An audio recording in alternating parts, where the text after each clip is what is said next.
بس د پښتو چې دا کومک ورځ ده نو په دی باندې به زه صرف دغه دهاندېش صرف د 3 شعرونه ووایم. هغه وایي چې پسه د مروره چرته تلې د پښتو، پسه د مروره چرته تلې د پښتو، دا ولې په دې ښار کې داسې غلې د پښتو. خو مې اورو خو مې وایو نه یې لولو نه یې لیکو، موږ څه په ناشنا ډول منلې د پښتو. خو مې اورو خو مې وایو نه یې لولو نه یې لیکو، موږ څه په ناشنا ډول منلې د پښتو. نه اورم زه نه اورم نغارې د ازادۍ، زما چې پکې بند په بند تړلې د پښتو.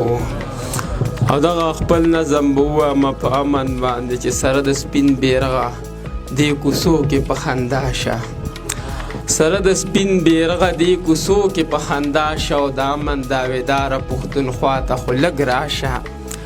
نو مودې وشوې چې دا خوار پښتانه دي او بس جنگ دی، په دین او دنیا دواړو یې ورته پلې په دوی ننګ دی. چې ګورې پښتونخوا کې هر دویم نغری ړنګ دی، او د مرګ په تمه اوسي خلک ډېر له ژونده تنګ دی. د دوی د پرخرونو د دردونو مسیحا شه، او د امن داویداره پښتونخوا ته خو لږ راشه.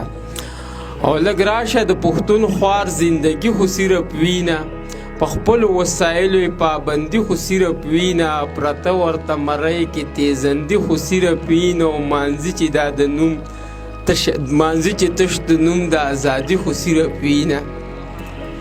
لږ راشه د پښتون خوار زندګي خو صرف وینه، په خپلو وسایلو یې پابندي خو صرف وینه، او پرته ورته مرۍ کې تیزندي خو صرف وینه، او مانځي چې تش د نوم د ازادي خو صرف وینه.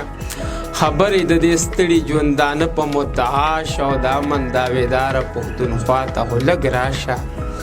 او دا غرونه دا ډاګونه په بارودو سره لمبه شو، دا ونې دا ګلونه په ګولو ایره ایره شو، سکولونه جوماتونه د بمونو نشانه شو، او بې شمېره پښتانه پکې لاس لاس او خپه خپه شو.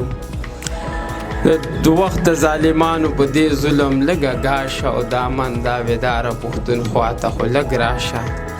او هیري بند دی چې په تا به بیا انصاف وي، بیا په تا به فیصله وي، په تا به بیا انصاف وي، بیا په تا به فیصله وي. قبوله به وي موږ ته هغه بده او که ښه وي، موږ به پکې بلکل نه خفګان نه څه ګیله وي، زمونږ به پکې بلکل نه خفګان نه څه ګیله وي، خو موږ باندې چې شوی ظلم زور درته ښکاره وي.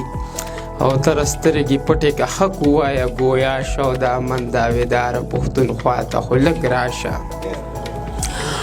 او دغه څو شعرونه نور هم په پښتنه مینه چې نوي الهام ته مې د وخت د جبر بیخي نه پرېږدي، نوی الهام ته مې د وخت جبر بیخي نه پرېږدي. یاران غزل غواړي او مونږ غریبي نه پرېږدي. زما بچی به څنګه پښتو لیکل لوستل زده کوي، ورته نصاب کې چې پښتو څوک لازمي نه پرېږدي. مننه چې زما بچی به څنګه پښتو لیکل لوستل زده کوي، ورته نصاب کې چې پښتو څوک لازمي نه پرېږدي. او دا د بارودو تور لوګي او سرې لمبې د ګولو نخې په ګل ګل پښتونخوا کې د سپرلي نه پرېږدي. او ډېر زیات خفه د پښتنو د نوي نسل کړم، نو هر څه چې پاک خرهی برید ګیره زلمي نه پرېږدي. ډېر زیات خفه د پښتنو د نوي نسل کړم، نو هر څه چې پاک خرهی برید ګیره زلمي نه پرېږدي. او ګوره په دې خاوره د جنګ او د دهشت له ویرې مرغۍ خو هم پوه شو، اوس په جالو کې بچي نه پرېږدي.